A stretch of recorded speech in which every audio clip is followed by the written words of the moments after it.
possam ter o prazer de conhecê-los numa outra oportunidade. E obrigado pela visita.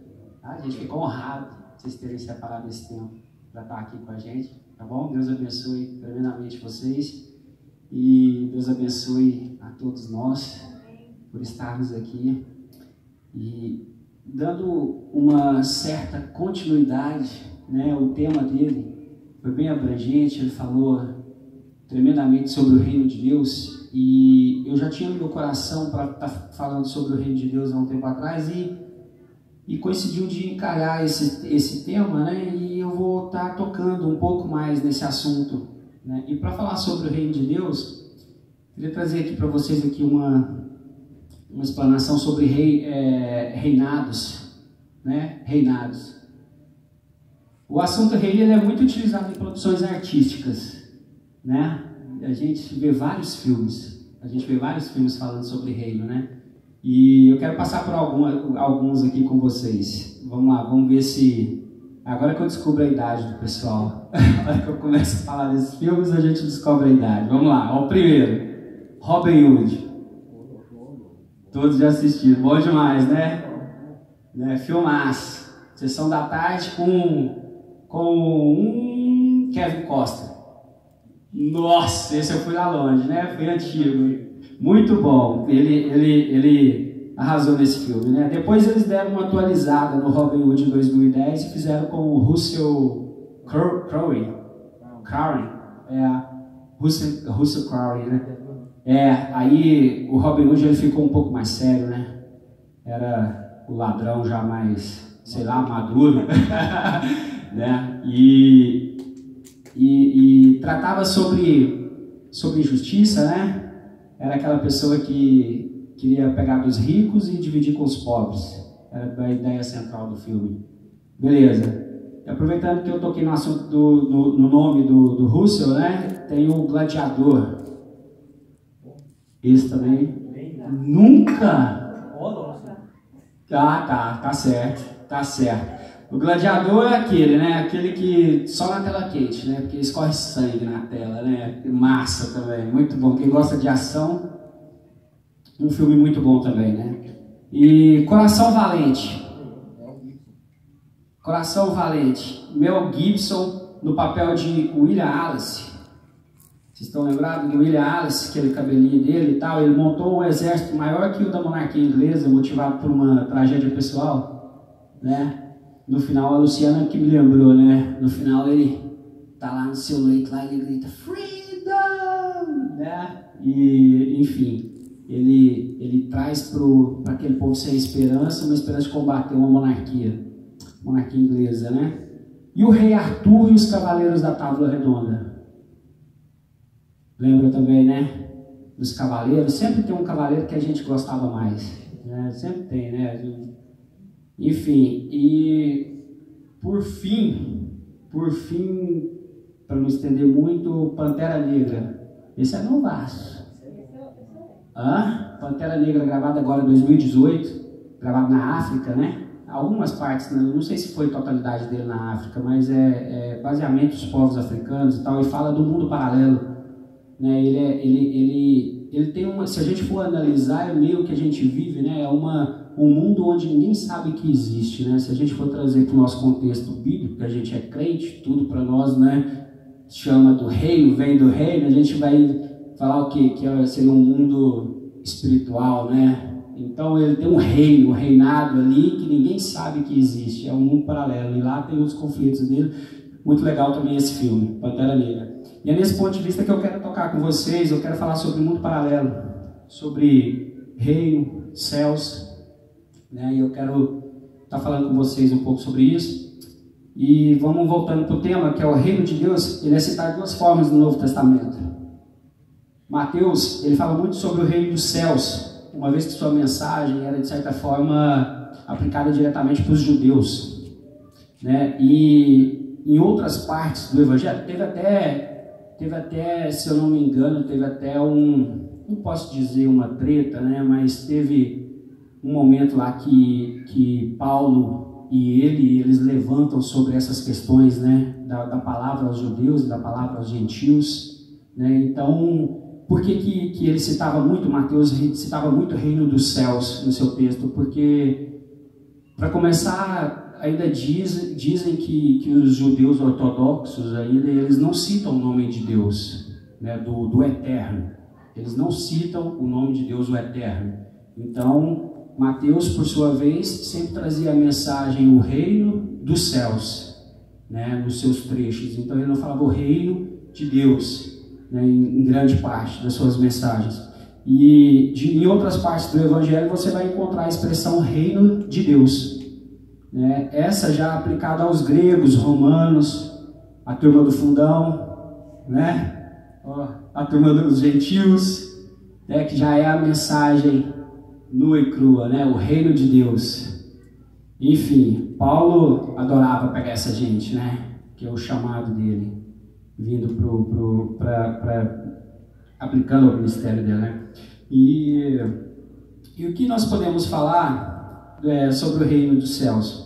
A primeira observação a ser feita é sua origem, né? Reino dos céus, reino de Deus, sua origem.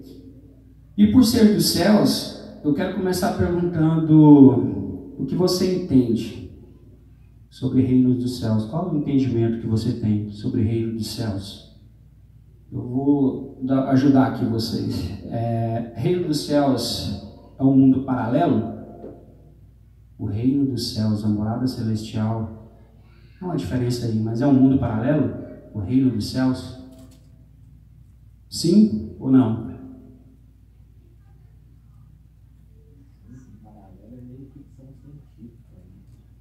De certa forma. Que a gente sabe que existe um mundo espiritual, né? Existe o reino dos céus, então eu ouso dizer que sim e não, né? De certa forma. Então tá, beleza, vamos lá. É um lugar? Sim ou não? Tá complicando, né? Mas pode ser um lugar porque quando Jesus está com os seus discípulos, ele fala que vai preparar isso. Um lugar, né? Então ele especifica bem que um lugar. Né? Um lugar, exatamente. E também quando se trata de reino dos céus, reino de Deus, né? Se trata de lugar e se trata de espaço também. Sim ou não também é a resposta, né? Não é sim ou não, então tá. Vamos lá, então vamos continuar. E o papel? Qual papel você tem nele? Qual papel você tem nele? A plebe? Dá uma lembradinha nos filmes que você já assistiu. A guarda real? Os nobres? A realeza? Qual papel que a gente tem nesse reinado, no reino de Deus? Né? O assunto é vasto e por esse motivo eu resolvi continuar com o tema da semana passada. João Batista apresentava o reino que se aproximava, né? João Batista na sua pregação, Mateus 3, capítulo 3, versículo 1 e 2, ele relata assim o trecho sobre João Batista. Naquele tempo, João Batista foi para o deserto da Judéia e começou a pregar, dizendo: arrependam-se dos seus pecados, porque o reino dos céus está perto. Né? Então, nesse momento, a gente já começa a entender que o reino, ele se aproximava. O reino, ele já se aproximava. E isso é de dar esperança, não é mesmo? Essa mensagem, a mensagem do arrependimento de João Batista, já era uma mensagem de esperança, porque ele dizia para o pessoal arrepender, e o arrependimento que João Batista já trazia para aquele pessoal na época não era o arrependimento de ressentimento, entendeu? Era um arrependimento de retomar o juízo. O juízo era de retornar, deixar de fazer certos atos, largarem os pecados, né? E por que esse tipo de mensagem de João Batista, né, era preparada? Ele era preparada porque naquela época era um povo que por gerações caminhava sem luz. naquela época. Já era um povo que vinha por gerações sem luz, né? Alguns estudos dizem que houve um período de tempo entre a velha e a nova aliança, onde já não havia a inspiração do Espírito Santo, né? Profetas que se levantavam como outra hora, e esse período, alguns estudos dizem que durou um período de 400 anos. Nesse período aí surgiu bastante coisa, até livros que foram introduzidos à Bíblia, que hoje não é reconhecido. Então tem alguma linha de estudo sobre isso aí, que também é um outro tema. Mas isso só relata que era um povo que por gerações eles caminhavam sem luz. E esse era um motivo de esperança também da pregação de João Batista. Isaías 9:2 diz, né, o povo que andava na escuridão viu uma forte luz. A luz brilhou sobre os que viviam nas trevas. Boa noite, família. O povo que andava na escuridão viu uma forte luz, e a luz brilhou sobre os que viviam nas trevas. E a sequência que vem agora do porvir é uma sequência da gente aplaudir de pé, né? Nós podemos andar mais um pouquinho, falando mais um passo sobre o reino dos céus, e vamos para o trecho que João Batista batiza Jesus. João 1:29-34. No dia seguinte, João viu Jesus vindo na direção dele e disse: aí está o Cordeiro de Deus, que tira o pecado do mundo. Eu estava falando a respeito dele quando disse: depois de mim vem um homem que é mais importante do que eu, pois antes de eu nascer ele já existia, e eu mesmo não sabia quem ele era, mas vim batizando com água para que o povo de Israel saiba quem ele é. João continuou: eu vi o Espírito descer do céu como uma pomba e parar sobre ele. Eu não sabia quem ele era, mas Deus me mandou batizar com água e me disse: você vai ver o Espírito descer e parar sobre um homem. Esse é quem batiza com o Espírito Santo. E eu vi isso, e por esse motivo tenho declarado que ele é o Filho de Deus. Então, João Batista anunciava a vinda de um reino. Agora está diante dele Jesus, né, que é a resposta desse chamado de um novo reino que ia ser estabelecido, né? Então João Batista anuncia o arrependimento, porque o reino do céu se aproximava. Agora também temos Jesus apresentando um reino que se aproximava, né? Mateus 4:17. Quando Jesus ouviu que João tinha sido preso, voltou para a Galiléia, saindo de Nazaré, foi viver em Cafarnaum, que ficava junto ao mar, na região de Zebulon e Naftali, para cumprir o que fora dito pelo profeta Isaías: terra de Zebulon, terra de Naftali, caminho do mar, além do Jordão, da Galiléia dos gentios. O povo que vivia nas trevas viu uma grande luz. Sobre os que viviam na terra da sombra da morte, raiou a luz. Daí em diante, Jesus começou a pregar: arrependam-se, pois o reino dos céus está próximo, né?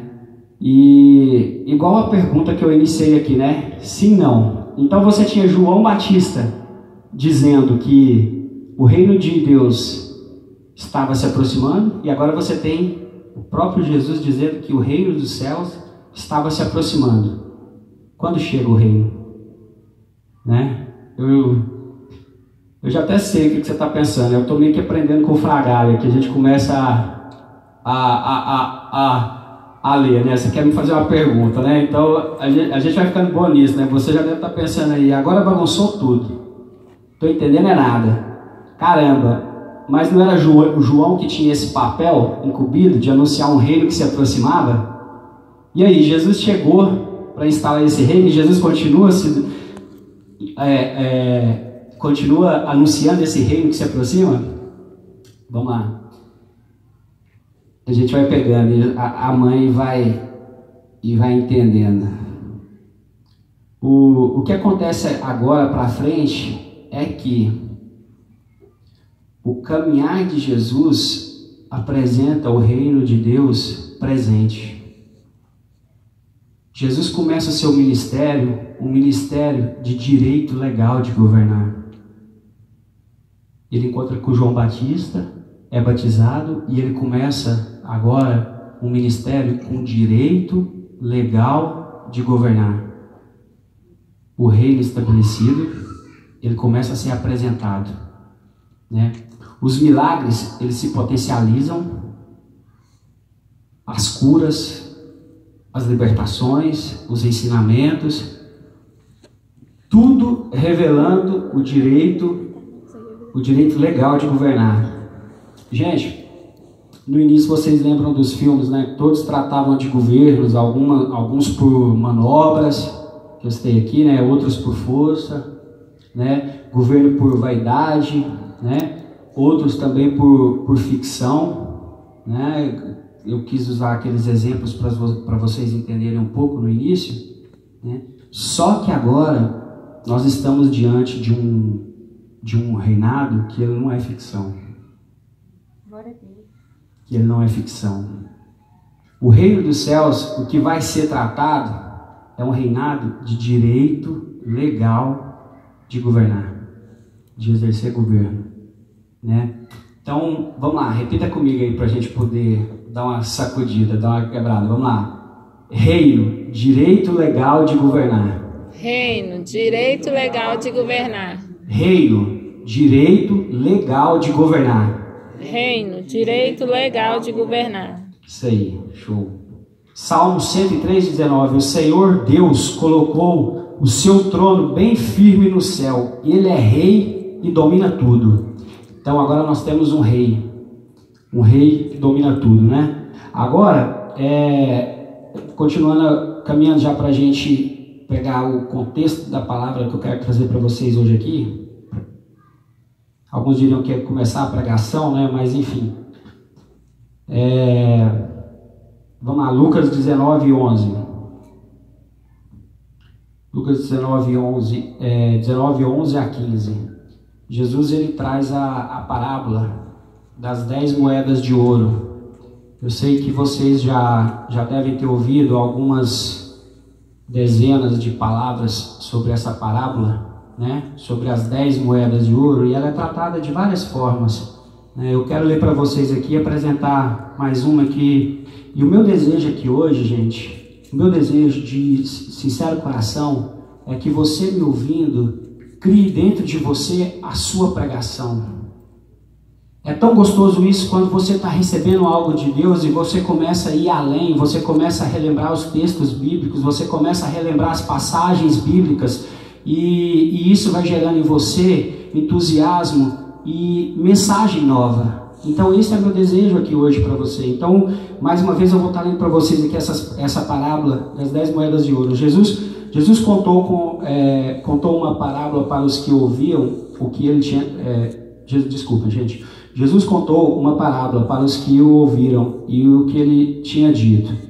Agora ele estava perto de Jerusalém e por isso eles estavam pensando que o reino de Deus ia aparecer logo. Então Jesus disse: certo homem de uma família importante foi para um país que fica bem longe, para lá ser feito rei e depois voltar. Antes de viajar, chamou 10 de seus empregados, deu a cada uma moeda de ouro e disse: vejam o que vocês conseguem ganhar com esse dinheiro até a minha volta. Aconteceu que o povo do seu país o odiava e por isso mandou atrás dele uma comissão para dizer que não queria que aquele homem fosse feito rei deles. O homem foi feito rei e voltou para casa. Eu quero parar aqui. Eu não quero ir me aprofundar sobre as 10 moedas, o que eles fizeram com das 10 moedas. Eu quero parar nessa primeira parte, porque a gente tratando sobre o direito legal de exercer domínio, a gente lendo esses textos, a gente começa a entender, o Senhor ele precisou sair para ser coroado rei, né? Eu pergunto para vocês, você consegue compreender que essa fala, que esse trecho, essa parábola, ela se mistura com várias passagens da Bíblia que trata da vinda de Jesus para assumir a minha e a sua culpa na cruz do Calvário? Vocês conseguem entender que essa parábola, né, ela diz ali, Ela diz ali: certo homem de uma família importante foi para um país que fica bem longe para lá ser feito rei e depois voltar. Antes de viajar, chamou de 10 de seus empregados, deu a cada um uma moeda de ouro e disse: vejam o que vocês conseguem ganhar com esse dinheiro até a minha volta. Acontece que o povo do seu país o odiava e por isso mandou atrás dele uma comissão para dizer que não queria que aquele homem fosse feito rei deles, né? João 1:10, capítulo 1, versículo 10 a 12 diz assim: aquele que é a palavra estava no mundo e o mundo foi feito através dele, mas o mundo não o reconheceu. Ele veio para o que era seu, mas os seus não o receberam. Mas a todos quantos os receberam, deu-lhes o direito de se tornarem filhos de Deus, ou seja, aos que creem no seu nome. Deu-lhes o direito, né? Efésios 2, versículos 6 ao 7. Por estarmos unidos com Cristo Jesus, Deus nos ressuscitou com Ele para reinarmos com Ele no mundo celestial. Deus fez isso para mostrar em todos os tempos do futuro a imensa grandeza da sua graça, que é a nossa por meio do amor que Ele nos mostrou por meio de Cristo Jesus. Podemos ser celestiais, gente. Por sermos celestiais, gente, nós temos que ter a visão dos céus sobre as coisas. Então, quando eu dizia para vocês se o reino dos céus era um lugar, agora eu passo a dizer para vocês que é um lugar, e é um momento, e é uma realidade que não é ficção, e agora você consegue ter acesso através do que Jesus fez nesse reino. Você consegue ter direito também sobre o que Ele conquistou. Amém. Né? Então, com o olhar como que é possível isso? Com o olhar do Espírito Santo em nós. Né? É retirar os olhos natural do externo, com suas circunstâncias que desafiam a nossa fé o tempo todo. É voltar para o que é incorruptível. Amém. E eterno. Em outras palavras, é ter os olhos da fé, autoridade e reconhecimento do poder de governar, reinado de domínio, domínio sobre temperamento, domínio sobre vontades, domínio que vem de dentro para fora, que é o que a verdade causa em nós. Amém. A verdade do Evangelho, a verdade da Palavra de Deus, ela causa em você, ela causa transformações e ela te dá domínio de dentro para fora. Entendeu? Não é uma mudança externa, é uma mudança interna. Ela vem de dentro e se expressa, né? E o que vem de fora, que tenta nos abater, eu não sei quanto a vocês, mas constantemente a gente passa por algumas semanas, né? É como se fosse uma onda, umas semanas que você diz assim: acaba a semana porque não tá dando mais. Essa semana foi uma que eu quase fiquei cego. Eu tô com o olho aqui ainda vermelho, ainda que estourou alguns vasos de sangue, mas um prego voou, cravou no meu olho, cortando a madeira. E naquele momento eu coloquei a mão no meu olho e foi engraçada a situação, porque antes de fazer o corte, o primeiro corte do dia no trabalho, uma coisa falou comigo. Eu sei que foi o Espírito Santo, eu sei que Deus, Ele está comigo o tempo todo e Ele tem liberdade para falar comigo sobre as circunstâncias, sobre o momento, porque esse reino, ele é presente na minha vida e ele é constante.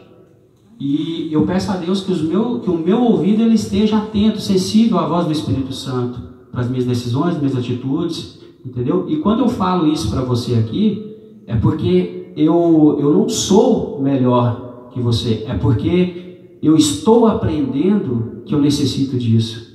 Assim como essa mensagem, eu queria que vocês buscassem de aprendizado também sobre essa fala, e isso também. Então, eu ouvi assim: olha, vai voar prego aí.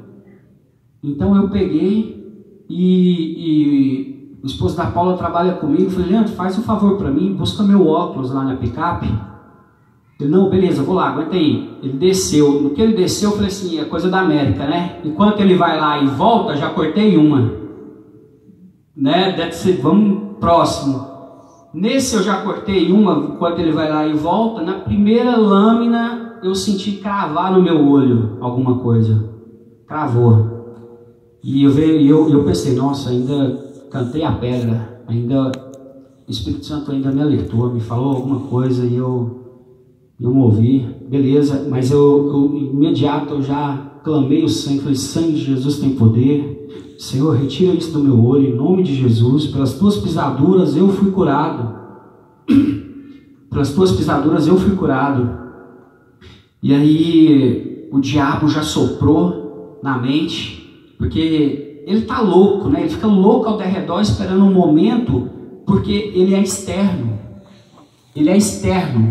e ele fica tentando do externo tirar de você a fé, que é algo que está em você, que é interno, que é o Espírito Santo produz, né? Então ele já falou assim, até quando isso vale a pena? Olha aí, primeiro dia de trabalho. Aí eu já respondi logo na minha mente, até eu terminar o trabalho de hoje, até eu conseguir adiantar para eu poder ir ver o que está acontecendo. Cara, foi fantástico isso, porque eu desci para picape e falei, Leandro, tem alguma coisa no meu olho, olha aqui. Ele falou, cara, tá vermelhão, não tô vendo nada, mas eu não tô vendo nada. Calma aí, Leandro, Senhor, em nome de Jesus, retira isso do meu olho, te peço, pelas tuas pisaduras foi curado. Aí eu fiz assim e caiu um pedaço de ferro. Um pedaço de ferro caiu. Ele falou, caiu, tá aqui. Aí ele me mostrou, pedaço que eu consegui pegar na mão. Fazer assim, ele viu e tal. Ele não tá aqui hoje, mas ele poderia confirmar para vocês. E aí beleza, o olho ficou arranhando. E a todo tempo eu pedia para ele dar uma olhada aí. E nisso já cessou a voz do inimigo, porque a minha primeira resposta a ele foi não desacreditar. Trabalhei ainda, fiz o que eu tinha na minha mente ali de objetivo para aquele dia. Fui até um Walmart, esse Walmart nosso aqui, não tinha atendimento aqui. Daqui eu peguei, já era tarde, né? Ela me indicou o Walmart ali da 41. Chegando lá, e no outro dia de manhã, eu sendo consultado, o doutor falou assim, não, deixa eu ver, vamos examinar e tal. Falou, nossa, você deu sorte que não pegou na sua íris. Eu falei, doutor, o que iria acontecer? Uma cirurgia, uma raspagem, alguma coisa? Não, um transplante de córnea, para você voltar a enxergar, se fosse o caso. Não, senhor, não foi sorte, não. Isso não foi sorte, não. Foi apenas mais uma semana com coisas externas querendo arrancar de mim verdades internas que não vai conseguir, que não vai desafiar a nossa fé. Então, gente, a gente começa a ter domínio sobre o que é externo.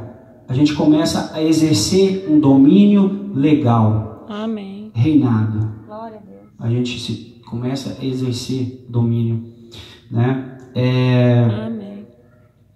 O Diego também apresentou ele ontem no grupo de conexão. Até desculpa citar teu nome aqui, mas o teu testemunho foi fantástico, que ele também exerceu o poder dele de autoridade de reinar, mesmo sem saber o que é isso, mesmo sem saber entender muito do que eu estou falando, né? O Diego está chegando na fé agora, está vivendo e sentindo algumas coisas que ele nunca viveu e sentiu na vida, e ele deu um testemunho fantástico dizendo que ele também foi bombardeado e ele começou a sentir algumas coisas ruins, e no mesmo momento ele falou, não, calma aí, eu tenho um Deus a quem eu sirvo, o Deus que cuida de mim, e você quer saber? Tô nem aí, o jeito dele.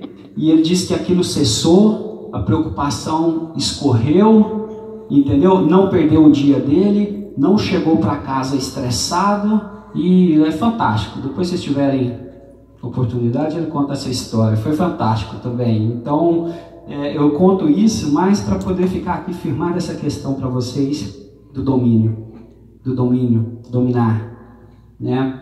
E Lucas 10, versículo 19 ao 20.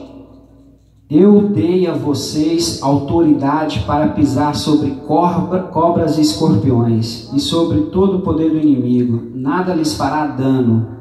Contudo, alegre-se, não porque os espíritos se submetem a vocês, mas porque os seus nomes estão escritos nos céus. Isso aqui é Jesus falando com os discípulos, né, após enviá-los para uma missão, né? Os discípulos voltaram extasiados porque viu um poder do reino de Deus através do nome de Jesus, né? Senhor, em teu nome nós expulsamos demônios, nós curamos enfermos, nós dominamos, nós reinamos, né? E Jesus fala aqui sobre as circunstâncias, né? Pisar sobre cabeça de cobras, escorpiões e cobras e escorpiões, ou seja, você passar por todos os tipos de problemas de morte, problemas que te desafiam, que quer te ceifar, né? Você passar por isso, e o Senhor fala assim: se alegre mais, porque na morada celestial é que está gravado o verdadeiro triunfo. Isso aqui eu estou te chamando só para começar. É só para começar uma história de reinado. Amém. Que vai te eternizar. Que é fantástico isso. É uma revelação tremenda, né? Então, gente, lembrando, reinar, direito legal de exercer domínio. Vamos lá, Apocalipse 1, 4, 8. João, as 7 igrejas que estão na província da Ásia, ele começa a relatar, né, que a graça e a paz, é uma saudação dele, que a graça e a paz estejam com vocês, da parte daquele que é, que era e que há de vir, da parte dos 7 espíritos que estão diante do seu trono, da parte de Jesus Cristo, a fiel testemunha, o primogênito dos mortos, em outra versão diz o primeiro a ressuscitar, e o soberano, olha isso, o soberano dos reis da terra, ou seja, o rei dos reis. Ele é rei dos reis, nós somos reis. Vocês conseguem entender que nós temos esse papel, essa atribuição? Aquele que nos ama pelo seu sangue, nos libertou dos nossos pecados, hoje estamos livres, já não há condenação. Aleluia.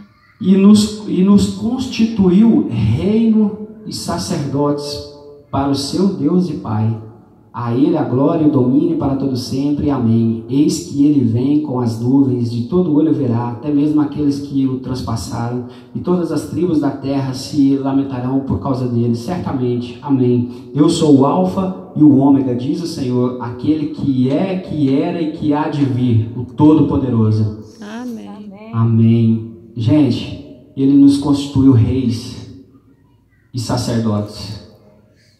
E Ele é o Rei dos Reis. O rei, a história do primeiro rei de Israel, o povo queria alguém que tomasse as decisões, alguém que fosse adiante, alguém que assumisse. E hoje a gente assume esse papel.